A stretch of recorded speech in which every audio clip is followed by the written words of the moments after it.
soda jelly RM2 bang. Ya, Soda jelly RM2 je bang Betul je bang. Okey bang, apa flavor ada? Flavor apa ada? Ada 6 flavor bang. 6 flavor. Biasanya blue lemon, blueberry, apple, lepas tu anggur, strawberry mango. dengan mango. Okey bang, bagi saya yang strawberry ya bang. Boleh bang strawberry bang Strawberry.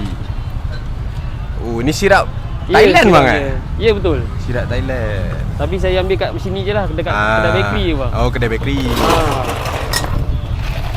RM2 cup besar ni bang Ya, RM2 cup besar ni, RM5 cup besar ni. Oh, okey, tinggi sikit lah. Ya betul.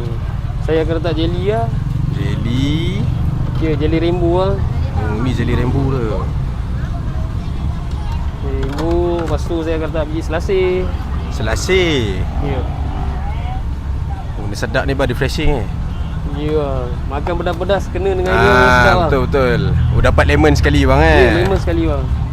Lemon ni basic pada orang lah. Kalau orang tu nak lebih, saya letak je. Oh, boleh nak lebih. Okey Boleh. bang, bagi saya lebih sikit bang. Boleh bang.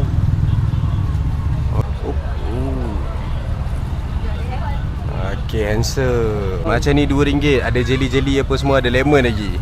Okey bang, saya minum dulu bang. Terima kasih. Terima kasih bang. Soda jelly strawberry, soda jelly mango.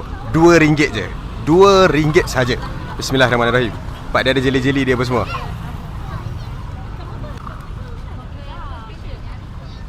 Minta korang sikit sirap tu, baru ngam.